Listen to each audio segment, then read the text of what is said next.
Hoy vamos a hablar de ACV isquémico por cuestiones pues como de la AJA. Entonces, cuando hablamos de síndrome neurovascular, vamos a tener un espectro de patologías. El ACV isquémico, en algunas partes lo van a encontrar también como ataque cerebrovascular o accidente cerebrovascular, de acuerdo a la traducción, el ACV hemorrágico y la hemorragia subaracnoidea espontánea. Esta primera, el ACV isquémico, es la epidemiológicamente más frecuente. Entonces, cuando hablamos de un ACV isquémico, pues hay que mencionar que son unas características clínicas e imaginológicas o patológicas. Clínicas porque el paciente tiene una disfunción neurológica, usualmente se asocia a una muerte focal, bien sea muerte de las neuronas en la corteza o incluso hasta la retina. Recuerden que la retina sigue siendo una extensión incluso también de neuronas cerebrales. Entonces puedo tener un paciente que tenga una oclusión de la arteria de la retina derecha o izquierda y tener ceguera, y eso se manifiesta o se considera como una ACV. Y también se puede basar en hallazgos patológicos o imaginológicos. Un paciente que le hacen una autopsia o una necropsia, usted puede detectar o determinar si el paciente tuvo o no una ACV también.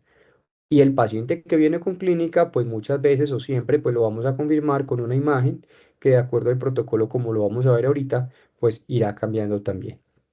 Esos síntomas van a depender de una distribución anatómica. Entonces, vamos a tener algunos pacientes que van a tener más síntomas motores, síntomas sensitivos, síntomas en el habla, u otros pacientes que van a ser quizás otros síntomas más de circulación posterior, disartria, desviadococinesia, mareo o vértigo persistente.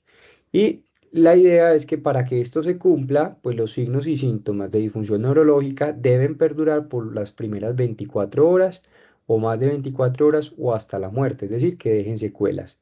Todo lo que dure menos de 24 horas o que no veamos una representación, por ejemplo, en una imagen, pero el paciente tuvo un déficit transitorio, es lo que conocemos como un AIT. Y la importancia pues de esto también será que nosotros tenemos que excluir otras causas dentro del espectro pues de síndrome neurovascular. Es una patología frecuente y sobre todo altamente mórbida y mortal, con una carga de discapacidad importante, es la principal causa de discapacidad. Al año el 10% de los pacientes mueren, probablemente por alguna secuela o porque puede volver a repetir también. Los pacientes que tienen una ACV, entre un 20 o un 25% tendrán algún grado de discapacidad. Y cuando hablamos de ACV, pues este es como el espectro.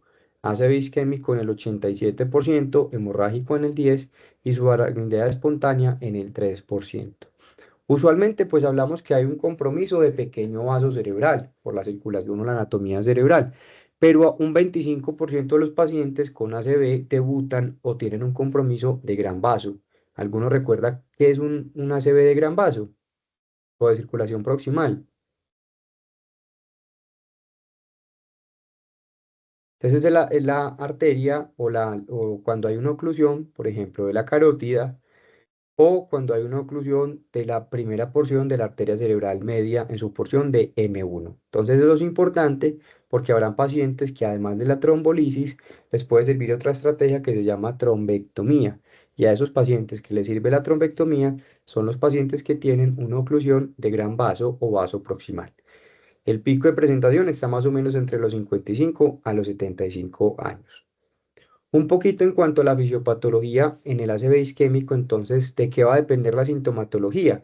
Pues va a depender de qué tan extenso fue la zona de isquemia, cuánto duró tapado o ocluido el vaso, y pues la severidad también irá en relación o en sintonía a ello. Entonces, lo que pasa es que empieza a haber una disminución en el flujo sanguíneo cerebral, porque hay un evento tromboembólico usualmente. Ahorita vamos a ver que hay una etiología que varía también, bien sea porque hay una oclusión, una aterosclerosis o una estenosis. Lo normal de la perfusión cerebral, pues digamos que va a ir variando dependiendo del gramaje de parénquima que usted tenga.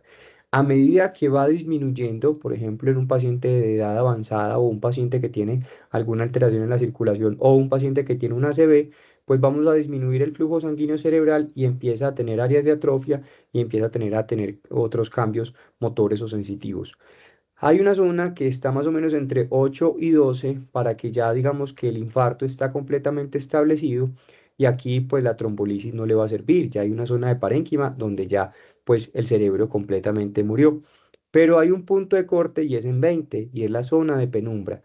La zona de penumbra es lo que está alrededor de la isquemia y es lo que usualmente nosotros podemos salvar. Esta zona de penumbra, por ejemplo, la van a encontrar mucho cuando tengamos una resonancia o una tomografía con un software especial que me detecte una zona de penumbra y me va a decir, hay una zona que probablemente está teniendo un infarto agudo, pero tiene una zona de penumbra que es la zona que yo puedo salvar, por ejemplo, con una trombolisis. Eso quiere decir que el ACV en ese contexto es agudo o subagudo. La distribución entonces, pues anatómica, pues recordar entonces que tenemos una circulación anterior y posterior. La anterior entonces va a estar dada por las arterias carótidas, que a su vez entonces nos van a dar las arterias cerebrales medias, y la circulación posterior pues nos va a dar las arterias cerebrales posteriores y pues toda la semiología o la sintomatología dependiendo del tipo de ACV. Entonces, pues finalmente por imágenes o por patología o incluso por semiología, yo puedo detectar qué tipo de ACV es. El más frecuente de todos, ACV de arteria cerebral media. Cuando yo estoy sospechando un paciente con ACV, existe una clasificación de los subtipos o de la etiología por la cual el paciente pudo haber tenido un ACV. Entonces puede ser porque el paciente haya tenido una aterosclerosis de gran vaso, piensa porque tenga, por ejemplo, embolismos o trombosis, por ejemplo, placas ateroscleróticas, cardioembólico. Lo más frecuente es un paciente con una FA, una fibrilación auricular, oclusión de vaso pequeño, que es el famoso ACV lacunar, que usualmente es de localización subcortical. Usualmente la sintomatología es mucho menor, entonces usualmente estos pacientes tienen compromiso más de la mano, del pie, síntomas muy sutiles o incluso sensitivos. ACV de otra etiología, donde muchas veces pues, puede que el paciente no se detecte completamente por qué fue, o de etiología indeterminada, bien sea porque el paciente le encontramos que tenían dos o más causas, o porque todos los exámenes fueron completamente negativos, o porque no alcanzamos a hacerle todos los exámenes al paciente. Entonces, digamos que cuando uno le pone el apellido a la ACV, yo debería estar también diciendo, de acuerdo a esta clasificación, cuál subtipo de ACV isquémico tuvo, precisamente para definir pronóstico y también prevención farmacológica secundaria o determinar qué voy a hacer para que este evento no le vuelva a recurrir.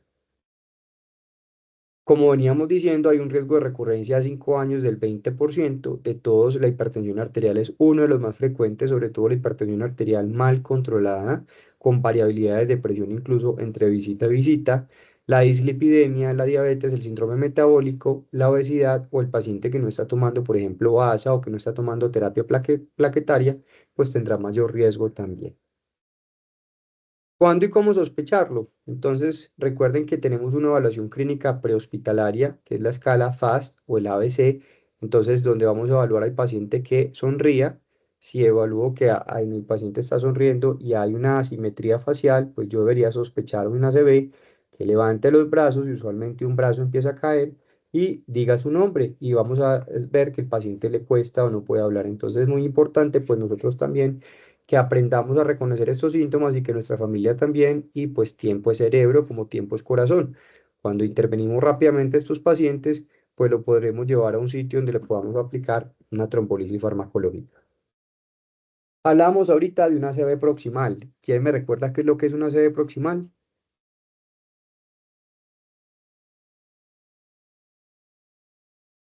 O de gran vaso. Que se tape Que la comprometa las carótida. carótidas. Ujú. Y la primera porción de la primera arteria cerebral media. Muy bien. Entonces, además de la escala FAST, esta escala fue hecha para precisamente para el ambiente prehospitalario, aplicarla y determinar si el paciente pudiese tener una ACV de oclusión proximal. La primera me va a decir, corra rápido porque el paciente hay que llevarlo a trombolisis. Pero si el RACE le da alto, si tenía un RACE por encima de 5, usualmente se asocia también a oclusión de gran vaso y además de la trombolisis, hay que pensar también en trombectomía. Clínicamente y semiológicamente es muy difícil determinarlo, pero pues digamos que la escala se ha utilizado y también se recomienda en el ámbito prehospitalario, sobre todo para definir a dónde lo van a llevar, a un hospital donde cuente con radiología intervencionista o neurointervencionista o al hospital más cercano, que digamos que en algunos modelos de algunos países esto funciona. Entonces, me llega un paciente con sospecha de ACV. ¿Por dónde empezamos. Permítame un segundito, yo dejo de compartir un momentico.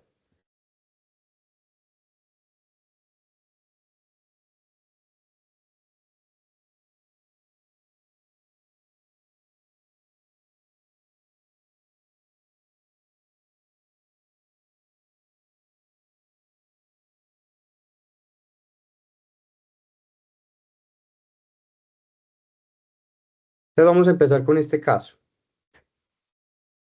Eh, John Lara está por ahí.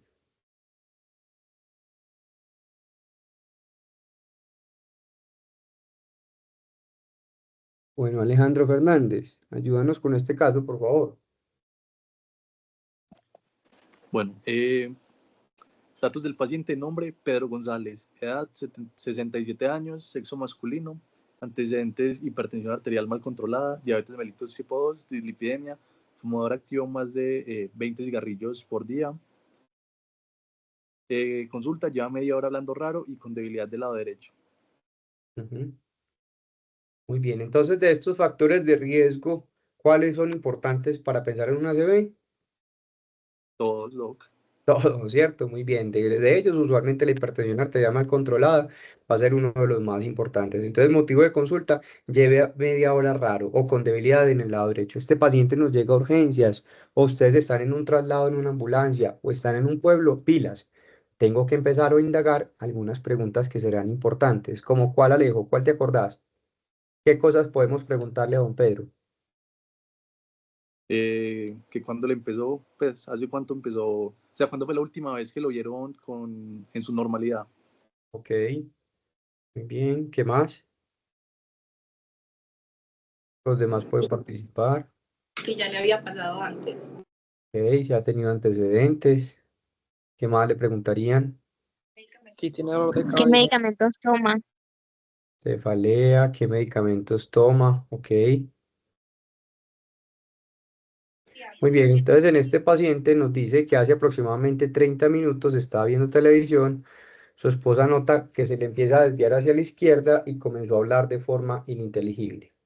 Se intentó levantar, no pudo sostenerse con su brazo ni la pierna, no tuvo dolor de pecho ni tampoco pérdida de la conciencia. Y estos son estos signos vitales.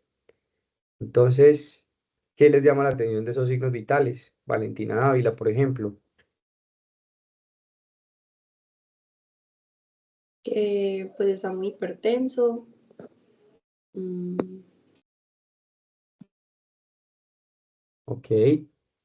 ¿Qué prioridad sería, por ejemplo, ahí importante? pues que no se vaya a desaturar y controlar la presión. Ok. ¿Por qué será importante manejar la presión en un paciente con una ACV? ¿O cuándo nos debe importar?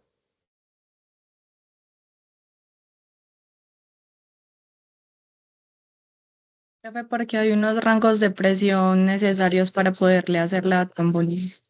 Ok, ¿se acuerdan ahorita lo que estábamos hablando? Que podíamos tener un paciente con una oligoemia o que ya va a haber una zona en la cual la presión arterial o el flujo sanguíneo también va a disminuir. Pues si disminuye mucho la presión arterial, pues ese flujo sanguíneo también disminuye y la zona de isquemia puede aumentar. O si por el contrario se aumenta la zona, la presión arterial, pasa lo contrario. Eso digamos que es la curva de autorregulación de presión. Entonces este paciente está en una emergencia hipertensiva, órgano blanco cerebro, y tengo que empezar a sospechar que tengo un síndrome neurovascular. No solamente un ACV isquémico, sino un síndrome neurovascular. ¿Cómo me doy cuenta? Con la tomografía. Entonces, en esa evaluación clínica hospitalaria, bien sea que esté en la ambulancia o ya tengo el paciente en urgencias, entonces las preguntas que ustedes mencionaban: ¿cuándo fue la última vez que se vio normal? Indagar síntomas de acuerdo a la región, porque más o menos podría decir, listo, probablemente es del lado derecho o el lado izquierdo el que está comprometido. Lenguaje, déficit motor, parálisis facial, sensibilidad, tiene vértigo o no, tiene ataxia. Y recordar que hay algunas manifestaciones atípicas, por ejemplo, el paciente que convulsiona y después tiene una hemiplegia, o el paciente que tiene solamente alteración de movimientos oculares o que tiene parálisis de algún par, o que ingresa con alteración del estado de conciencia. Muy raro que un paciente con una ACV debute con estos síntomas, pero está descrito.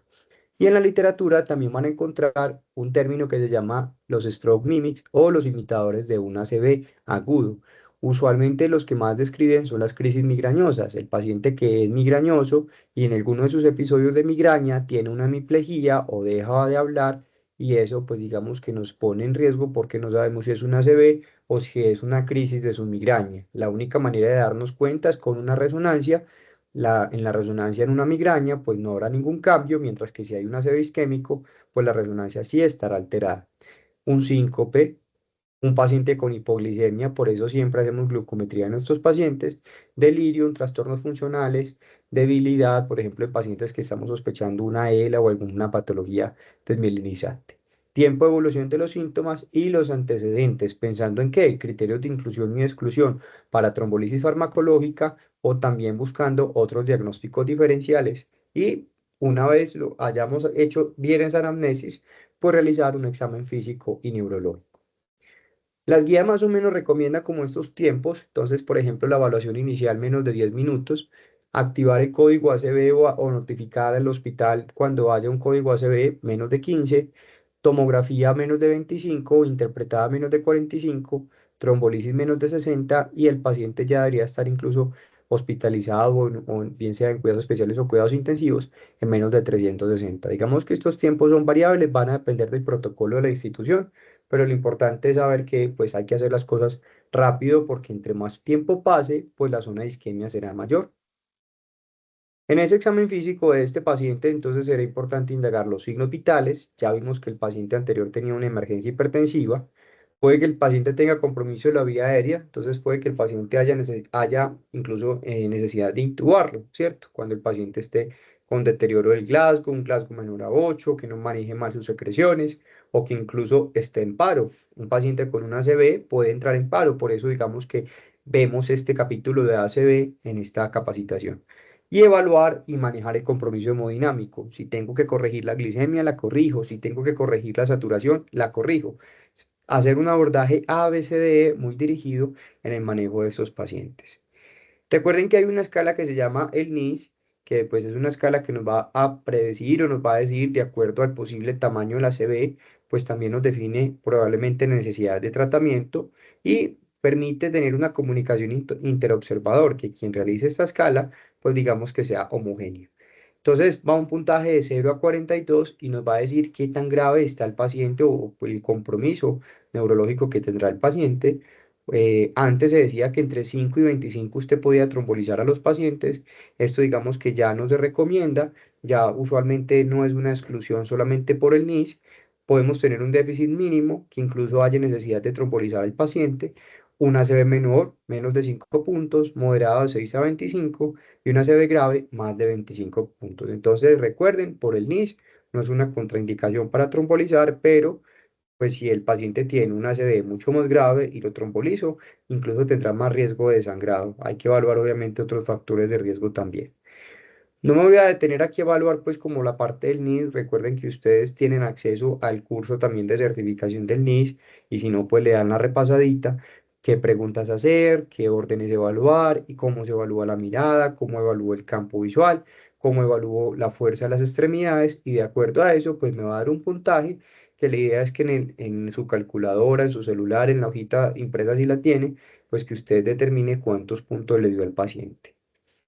Seguimos en urgencia, seguimos en hospitalización, seguimos en la ambulancia con el ACV. ¿Qué ayudas? Entonces, estoy sospechando ya que este paciente tiene un síndrome neurovascular. ¿Qué ayudas diagnósticas requiere? ¿Qué exámenes le pedirían? Un TAC simple de cráneo y una glicemia. Ok, muy bien. Entonces, gracias, doctora. Entonces, el único examen será la glucometría. Por lo que hablábamos ahorita, puede que incluso tengamos un paciente con una hipoglicemia menos de 60 que se esté comportando como un stroke mimic. En ese caso, pues yo debería corregir la glicemia y el paciente debería mejorar. Hay pacientes que no mejoran. En ese paciente siga sospechando que tenga una ACV. La imagen, ya lo vamos a mencionar, y aquí, pues digamos que las guías mencionan algunos estudios. Un paciente con warfarina, usted pudiera evaluar el INR y de acuerdo al valor del INR, dependiendo de si el punto de corte lo ponen en 1,7, si está menor a 1,7, pues digamos que podría ser recomendable trombolizar al paciente. Las plaquetas, menos de 100.000, la idea es que en esos pacientes evitar la trombolisis, hemograma evaluando pues alguna otra complicación y sin ser urgente el resto de los exámenes para evaluar etiología, perfil metabólico, hemograma, función renal, electrocardiograma, troponina si el paciente refirió dolor de pecho o no. PDRL, recuerden que hay incluso manifestaciones de la sífilis como ACV incluso, como esa gran simuladora, VIH y perfil de autoinmunidad, por ejemplo, glicoproteína, IgG e IgM, pues serán importantes en estos pacientes. Entonces, tenemos ese paciente en urgencia, le hicimos la glucometría, está normal. ¿Cuándo y qué neuroimagen utilizar? Entonces, estos pacientes, para determinar si es un ACV isquémico o hemorrágico o una subaracnoidea, le debo realizar una neuroimagen.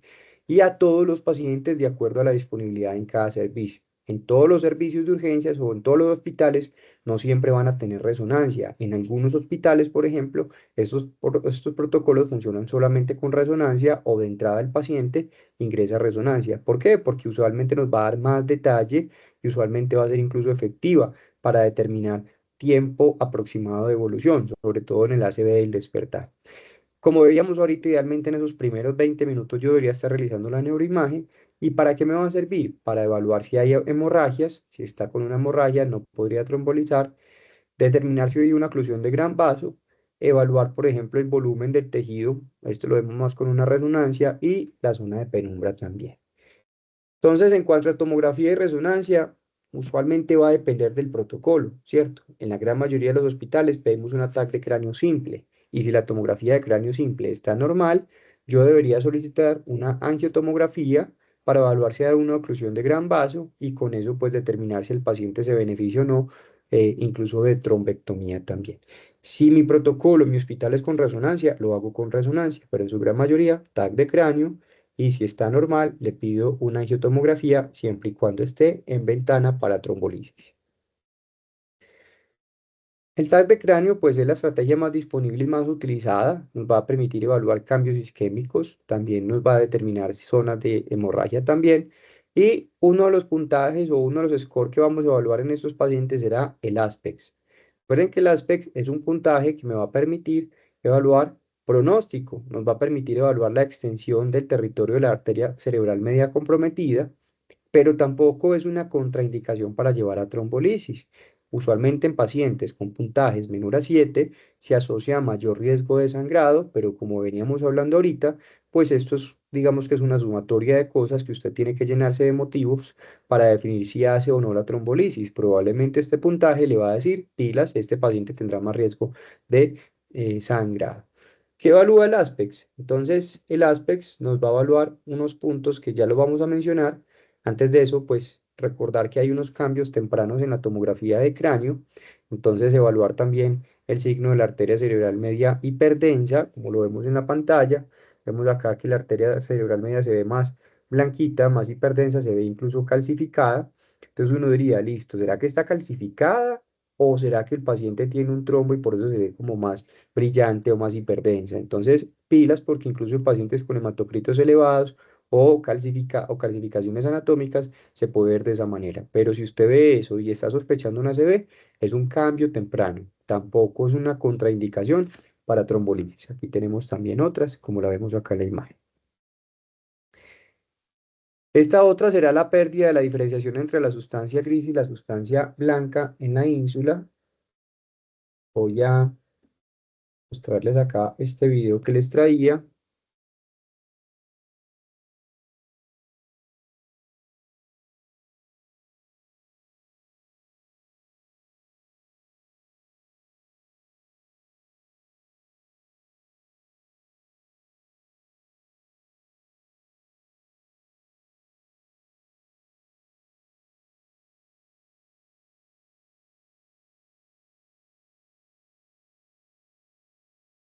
Siguen viendo la pantalla, ¿cierto?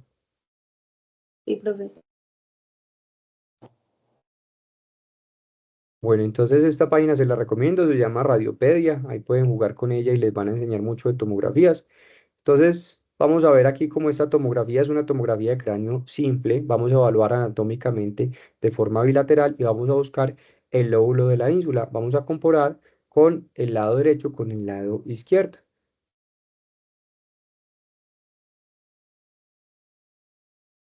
Miren acá este lado y miren acá este otro lado. ¿Hay algo que les llame la atención? ¿Qué hay por aquí que no hay por acá?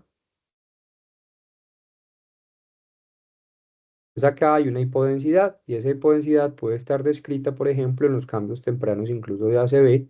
Entonces siempre buscar el lóbulo de la ínsula buscando que haya esos cambios o esa diferenciación que se puede estar perdiendo en la diferenciación de la sustancia gris y la sustancia blanca en la ínsula. Aquí tenemos otra, esta es una imagen. Entonces acá es una tomografía temprana, mientras que aquí es, por ejemplo, un control a un día. Y pues este paciente, digamos que aquí vemos que hay, pues cuando vemos probablemente aquí ya hay como algo que pasó previamente, o hay edema, o también se infartó, ¿cierto? Pero en la tomografía de control, miren que acá se pierden las circunvoluciones, se pierden todas las arruguitas del cerebro, hay edema y está pasando probablemente también como por cambios tempranos. Entonces en el seguimiento tomográfico eso puede ser importante. Y la otra también, bien al principio, la tomografía no nos está demostrando como mayor cambio, de pronto nos está mostrando una hipodensidad en esta parte de arteria cerebral media y al primer día ya vamos a ver un ACV establecido incluso con algo de edema. Esto también está descrito como ventanear un poco la tomografía, entonces con el scroll del mouse ustedes pueden cambiar la imagen y van a empezar a buscar y a comparar el lado derecho con el lado izquierdo. Aquí lo que les están mostrando en la imagen anterior es que hay una hipodensidad hacia el lado derecho. Entonces, pila, recuerden que hay cambios tempranos en la tomografía, pero no son contraindicaciones para trombolizar a los pacientes, simplemente les están hablando de que hay algo que se está en ese momento empezando. Veníamos hablando del ASPEX, entonces recuerden que el ASPEX tiene un puntaje que usualmente es 10 de 10. A medida que vamos teniendo hipodensidades, vamos restándole al ASPEX. Y cuando tenemos un ASPEX menor a 7, nos va a predecir un peor desenlace neurológico y nos va a predecir usualmente un paciente que tiene un sangrado. ¿Cómo se realiza el ASPEX? Entonces se realiza en dos partes. El primero vamos a hacerlo a nivel de los ganglios de la base y el segundo lo vamos a hacer un corte por encima donde voy a evaluar cada uno de los ganglios de la base. Vamos a evaluar el lóbulo lentiforme, vamos a evaluar la cápsula interna, vamos a evaluar el caudado y vamos a evaluar el lóbulo de la ínsula. Y vamos aquí a ver la porción de la arteria cerebral media en M1, M2 y M3 y vamos un corte por encima evaluando M4, M5, M6. Si yo sumo eso me dan 10 puntos. La idea es que voy a ver esto en la tomografía y si empiezo a ver una hipodensidad en cada una de las partes, lo voy restando. A medida que vea que hay más compromiso, pues entonces serán más zonas que voy a restar y por ende pues será el puntaje del ASPEX con la tomografía de cráneo. Entonces, si el paciente no tiene una tomografía, tiene una tomografía de cráneo que no tiene sangrado, ¿cuál sería el siguiente paso que deberíamos realizar? Una resonancia. Mm, Depende, El ¿cierto? angio- Obviamente dependerá del protocolo si disponemos de resonancia o no.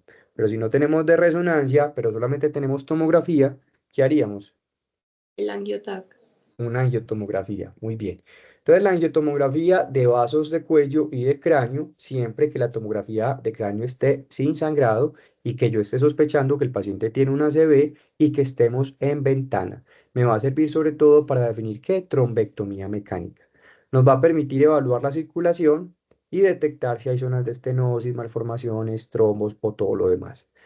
Si la TAC no tiene sangrado hasta este momento, usted puede definir acá trombolisis farmacológica, que en este momento, pues el único medicamento que lo tenemos disponible en Colombia es el Alteplase. Ahorita vamos a hablar un poquito de los demás. Entonces, si la TAC, perdón, si la TAC está normal, pues yo puedo hacer trombolisis solamente acá, si la tomografía está sin sangrado.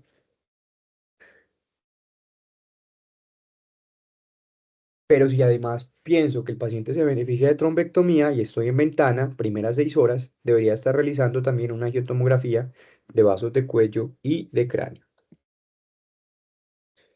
La resonancia entonces la puedo hacer, pero todo va a depender del protocolo. Hay hospitales que de entrada se pide protocolo de resonancia para ACV, o si la tomografía fue normal y usted quiere sospechar o evaluar penumbra o quiere evaluar otras zonas importantes u otras cortes importantes que le va a mostrar la resonancia, lo puede pedir. Pero entonces acostúmbrense siempre a hacerlo primero con tomografía y si ya ingresan a un hospital donde tengan resonancia, pues lo van a hacer con el protocolo de resonancia. En la gran mayoría de los hospitales en nuestro país es con tomografías. Entonces, hasta este momento, yo ya sé que es un ACV isquémico porque no tiene sangrado. Entonces, ya estoy dentro del 80% de todos los ACVs. ¿Qué sigue? Definir si es candidato a una trombolisis sistémica. ¿Para qué nos va a servir la trombolisis? Nos va a permitir restaurar el flujo porque nos va a disolver el trombo. Y eso es importante que lo conozcan. La trombolisis está hecha no solamente para evaluar el desenlace ya apenas se acabó la infusión, sino que usualmente se hace en el tiempo, a 3 meses o a 6 meses. Entonces puede que al principio yo no vea mucho cambio, pero lo importante será incluso evaluarlo posteriormente también. Antes de la trombolisis, como esto es un procedimiento, es un medicamento de riesgo, pues hay que evaluar indicaciones y contraindicaciones. Entonces, ¿en quién sí trombolisis? Pacientes que tengan una ACV menos de 4,5 horas. O si le hago una resonancia en una ACV del despertar y me dice que se beneficia de trombolisis, lo puedo hacer. Siempre hay que evaluar las contraindicaciones para trombolisis, que ya las vamos a mencionar. Entonces, en cuanto a la edad, antes se decía que menores de 18 y mayores de 80 no se recomendaba. Hay estudios en los cuales se dice que es seguro, pues también no está contraindicado, pero en pacientes más longevos se ha visto que aumenta el riesgo de sangrado. Sin embargo, hay pacientes que hemos trombolizado mayores de 80 años y pues tienen una adecuada funcionalidad en su seguimiento. Un ACV isquémico previo no es una contraindicación absoluta, a menos de que haya sido en los últimos 3 meses. El uso de los anticoagulantes, aquí sí, las guías mencionan que si el INR está por debajo de 1,7, usted sí lo puede trombolizar. Si está por encima de 1,7, no. Lo mismo con los anticoagulantes orales directos. Usualmente, si la última dosis fue menos de 48 horas. Van a ver que hay casos de reportes de caso o algunos estudios que hablan que usted podría revertir la anticoagulación y después trombolizar. Sin embargo, sus pacientes tienen altísimo riesgo de sangrado también. Antiagregación, el ASA y el clopi no son una contraindicación a menos de que el consumo haya sido en los últimos 90 minutos. Entonces miren que hasta acá todos son contraindicaciones relativas. Ahora, cualquier sangrado intracerebral en cualquier momento de la vida, sí, ese paciente tendrá más riesgo de sangrado. TEC severo en los últimos 3 meses también. Cirugías del sistema nervioso central, intracerebrales, intraespinales, porque serán sitios no compresibles. Y el déficit, acuérdense lo que hablábamos ahorita, antes se decía que una CB mayor de 25 usualmente no se trombolizaba porque tenía más riesgo de sangrado. Sin embargo, esto no es una contraindicación absoluta. En el embarazo y el posparto también falta evidencia, pero es una contraindicación relativa. Cirugías mayores, estos pacientes sí, en los últimos 14 días, bypass coronario, parto, biopsia de órgano, un bypass femoropopliteo, fracturas, esplenectomías, entre otras, estos pacientes no.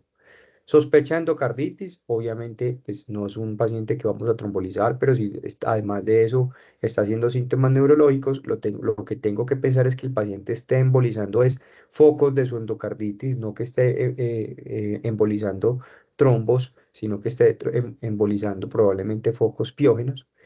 Las plaquetas por debajo de 100.000, lo que hablábamos ahorita, neoplasia intracerebral, tumores gastrointestinales o sangrados recientes en los últimos 21 días por tracto gastrointestinal, el paciente con disección de aorta, tampoco. Cambios isquémicos tempranos, lo que hablamos ahorita. Si yo evidencio, por ejemplo, esa pérdida de la diferenciación entre la sustancia gris y la sustancia blanca, si veo, por ejemplo, el signo de la arteria cerebral media hipertensa, no es una contraindicación para trombolisis. Este paciente que teníamos al principio, pues recuerden que tenía una emergencia hipertensiva. Entonces, aquí la presión arterial sí se termina convirtiendo como una contraindicación relativa. Si la presión está por encima de 185, 110 y yo voy a trombolizar, no lo puedo trombolizar ya. Tengo que manejarle la presión y una vez le logre el manejo de la presión arterial, ahí sí lo puedo trombolizar. Aneurismas no rotos menos de 1 centímetro y neoplasias por fuera del sistema nervioso central, pues la idea es evaluar ahí también expectativa de vida. Obviamente, si es un paciente que tenga una alta dependencia funcional, no será candidato para una trombolisis sistémica. ¿Cómo lo hacemos? la FDA hasta este momento solamente tiene aprobado al Alteplasa o el RTPA. Van a ver que hay estudios recientes que han salido en la literatura con el Tenecteplasa, que menciona que es no inferior al Alteplasa, sin embargo no hay una recomendación por ahora por las guías. Hay estudios que hablan en ACV de fosa posterior, es un bolo en dosis única y no requiere infusión. Entonces digamos que logísticamente u operativamente puede que en algún momento esta recomendación se dé y podamos incluso seguir haciendo incluso trombolisis con tenecteplasa. ¿Cuál es la dosis del alteplasa o del RTPA? 0,9 miligramos por kilo, máximo 90 miligramos. Mi paciente pesa 120 kilos, entonces 120 miligramos, no, máximo 90 miligramos. El 10% de la dosis la vamos a poner en un bolo para 1 minuto y el resto para lo que nos queda para los 59 minutos ahí. ¿Qué tenemos que estar evaluando durante la trombolisis? La presión arterial. Si se sube por encima de 185 o 110, tengo que empezar a manejar la presión arterial, evaluar el NIS cada 15 minutos por las primeras 2 horas, luego cada 30 minutos por 6 horas y evaluar después cada hora por 16 horas, porque el paciente puede tener una transformación hemorrágica y ya lo vamos a mencionar también.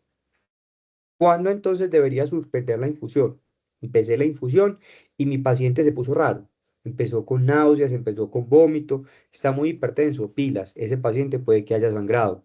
Suspenda la infusión, lleve al paciente al tomógrafo y detecte si tiene un ACV hemorrágico o no. Si no lo tiene, pues podría continuarlo, pero pues evaluando que el paciente no tenga un deterioro o un deterioro en el estado neurológico y es que el NIS empeore por encima de 4 puntos. Tenía un paciente con un NIS de 10, ahora está en 15 o en 20 pilas. Es un paciente que muy probablemente tuvo un sangrado, entonces hay que suspender la infusión y llevarlo a tomografía. Este es como el mecanismo de acción y la molécula pues también usualmente vienen como en dos botellitas que se reconstituyen y se administran también. Entonces, existen diferentes complicaciones, por ejemplo, asociado a la trombolisis. Una de ellas es el sangrado por trombolisis también. Usualmente se presenta en las primeras 36 horas y digamos que la sintomatología que me va a hacer pensar en ella será empeoramiento del estado neurológico, que empeore más de 4 puntos la escala del NICE. Este dato es importante que ustedes se lo sepan porque ustedes tienen que convencer a los pacientes y a la familia de trombolizarse. ¿Por qué? Porque es mejor tener una trombolisis que tener un paciente con secuelas. Usualmente la trombolisis no representa un riesgo de sangrado mayor o sangrado cerebral.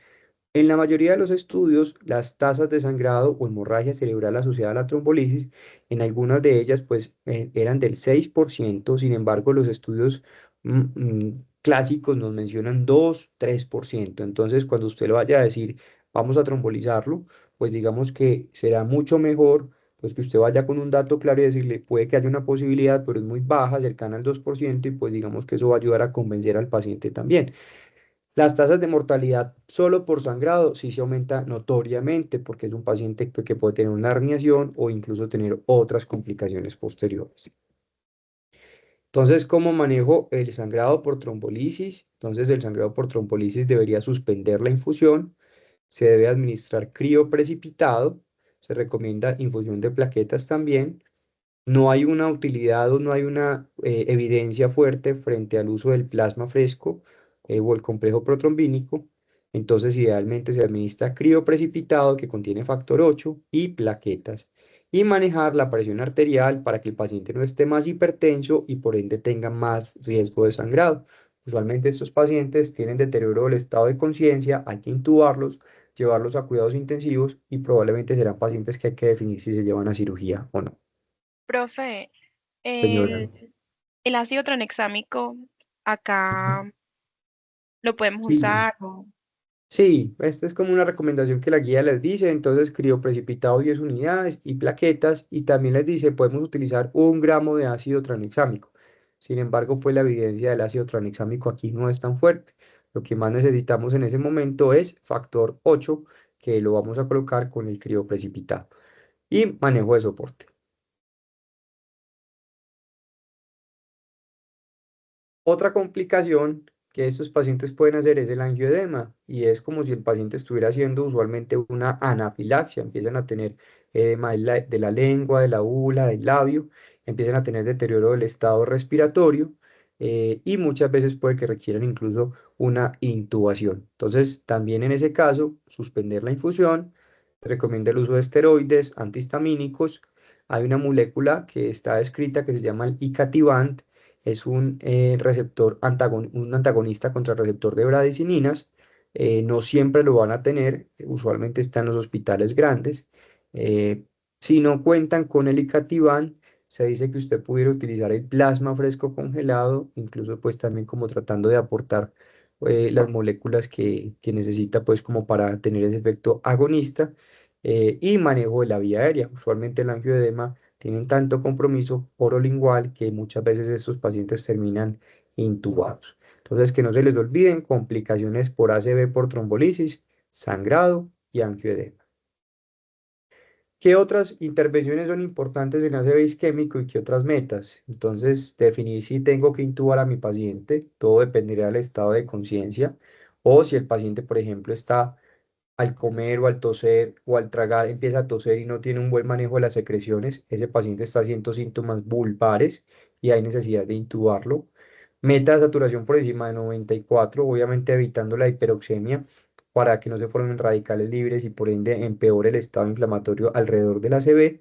Entonces, titular la FiO2 con una meta de saturación mayor a 94, evitar la hipertermia porque nos va a aumentar el riesgo de inflamación, evitar la hiperglicemia, usualmente la meta es entre 140 y 180, entonces si hay necesidad de iniciar insulina, pues la tengo que hacer, evitando también la hipoglicemia.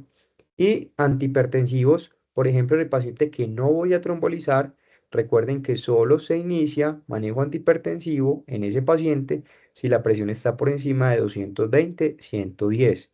Si usted en las primeras 24 horas empieza a descender mucho la presión arterial, pues aumentará más la zona de isquemia y por ende pues la oligoemia que veíamos en las primeras diapositivas. Si el paciente lo voy a trombolizar, será candidato siempre y cuando la presión esté por debajo de 185, 110 y la meta durante la trombolisis y las primeras 24 horas será con 180, 105 milímetros de mercurio. Ya vamos a ver cómo manejamos esa presión arterial. Entonces, si la idea es mantener el soporte, que haya un flujo colateral, entonces puede que usted requiera líquidos también. Pero si ese paciente entonces lo voy a trombolizar, pues la idea es empezar y está hipertenso, 185, 110 o por encima, pues yo puedo empezar bolos de la betalol, entonces puedo colocar bolos de 10 a 20 miligramos, evaluando la frecuencia cardíaca, que no me dé más bradicardia. Si ya llega a una frecuencia de 60, no lo puedo seguir utilizando, debería estar utilizando otros vasodilatadores. Y como segunda opción tendríamos el nitroprusiato de sodio. En cerebro preferimos el labetalol y nitroprusiato de sodio. En corazón, por ejemplo, preferimos nitroglicerina. En este contexto de ACV, entonces, labetalol en bolos, 10 a 20 miligramos por minuto. Y si no hay mejoría, nitroprusiato de sodio en infusión, empezando desde 0,1 hasta 10 microgramos por kilo por minuto. Se va titulando cada 5 a cada 10 minutos, evaluando las metas de presión arterial. Hay otras, pues nicardipina, clevidepina, esa no la tenemos pues nosotros en Colombia y hay pacientes incluso en los cuales ustedes pueden requerir infusión de la betalol, se da una infusión entre 2 a 8 miligramos por minuto. Hemos escuchado ahorita sobre la trombectomía, si sirve, la tenemos en Colombia, a quién realizamos, la hace el neurointervencionista.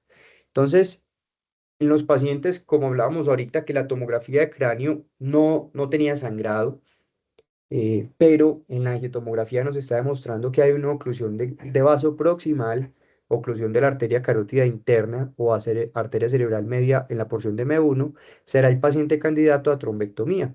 Por técnicas de radiología intervencionista, el neurointervencionista ingresará para tratar de aspirar esos trombos y mejorar los desenlaces. ¿En quiénes? Pacientes en los cuales digamos que también estemos haciendo trombolisis, que tengan un puntaje M-ranking entre 0 a 1, es decir, que tengan una buena clase funcional, mayores de 18 años, un NIS mayor de 6 y que el ASPEX esté por encima de 6 y que en el angiotac estemos identificando que haya una oclusión de la arteria carótida interna o en la primera porción de la arteria cerebral media.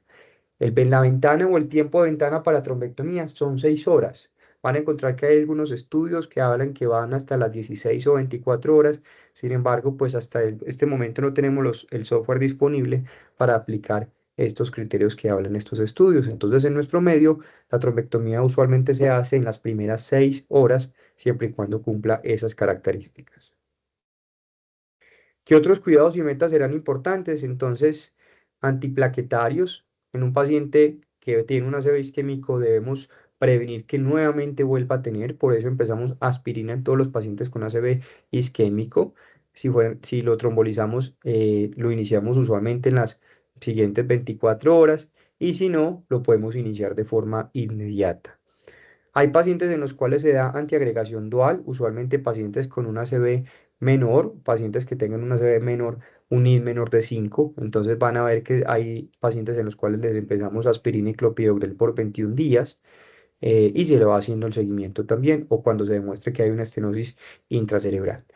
El manejo de la presión arterial, entonces solo se maneja la presión arterial en el que no trombolizo cuando la presión está por encima de 220-110 y si sí lo estoy trombolizando, 180-105 será mi meta, jugando con el labetalol o jugando con el nitroprusiato también.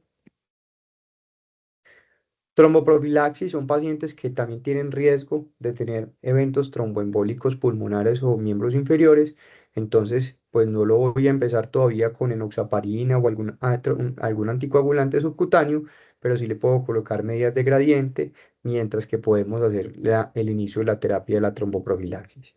Y las estatinas, recuerden que la dislipidemia es uno de los factores de riesgo importantes en estos pacientes, entonces en esas primeras 24 horas, siempre y cuando el paciente pues tolere la vía oral y si no pues se pasa una sonda orogástrica para empezar este medicamento. Entonces administramos atorvastatina, usualmente 80 miligramos de atorvastatina o rosuvastatina 40 miligramos, estatinas de alta intensidad o de alta potencia. Estos pacientes tienen riesgo de tener disfagia, por eso los tiene que ver siempre fonoaudiología. Estos pacientes también la idea es evaluar la parte nutricional, no se pueden quedar sin vía oral, hay que buscar otras rutas también de nutrición. Un paciente con secuelas tendrá más riesgo de depresión, entonces hay que empezar a indagar y buscar estos síntomas y definir cómo lo vamos a reintervenir. Rehabilitación temprana física y no hay una indicación de iniciar anticonvulsivantes o medidas antiedema en un paciente con ACV a menos de que tengamos alguna indicación clara. Y adicionalmente a los laboratorios, pues que hablábamos al principio, entonces el electro, buscando si hay signos de FA o no. Si el electro no está completamente normal, pues le debería pedir un Holter para tratar de buscar que si hay una FA o no. Doppler de vasos de cuello, buscando si hay estenosis o si hay alguna otra alteración. Ecocardiograma también, puede que tengamos un foramen oval y que esta sea la causa del ACV. Trombofilias y un perfil metabólico completo, buscando dislipidemia. Listo, chicos. No sé si hasta acá tengan alguna duda o alguna pregunta. Profe, ¿cuánto Profe, tiempo de la trombolisis uno hace un TAC de control o no se hace? Bueno, entonces, muy buena pregunta. Usualmente, si hacemos TAC de control, se hace a las primeras 24 horas o antes si hay un deterioro neurológico, buscando en esas primeras 24 horas si hay signos de isquemia o no. O si hay deterioro, lo que hablamos ahorita, si hay hemorragia o si hay edema, porque también se puede presentar un edema maligno asociado a la zona de isquemia. Profe, y otra pregunta. Si yo estoy en el pueblo, la única indicación para yo empezar la trombolisis es que ya tenga el diagnóstico con el TAC. Sí, usualmente en los pueblos no vas a encontrar trombolisis. Y pues solo por semiología empezar trombolisis, no. Entonces, si ese paciente te llega con sospecha de un síndrome neurovascular, empezar todas las medidas iniciales que mencionábamos y traerlo a donde tengamos, ojalá un hospital, un centro de ACV, donde podamos tener tanto trombolisis como trombectomía. Listo, profe, gracias. profe, entonces, de los estudios de extensión, primero pido el EKG y si sale anormal es que pido los demás o pido todo de una. No, todos se piden. Acuérdense lo que hablamos ahorita del TOAST. En el TOAST hay que buscar etiologías. Mm. Entonces, dentro del listado están estos, que digamos que son los grandes. Habrán otros que pues uno va a ir determinando en el resto de los pacientes. Pero digamos que yo estoy sospechando que el paciente tiene una FA, le pido un electro. El electro no tiene FA, ¿Cómo más puedo buscar que sí tiene una FA? Con un holder, ¿cierto? Pero si de entrada el electro ya me demuestra que tiene una FA, pues ya el holder me sobra. ¿Sí me hago entender ahí? Listo, perfecto.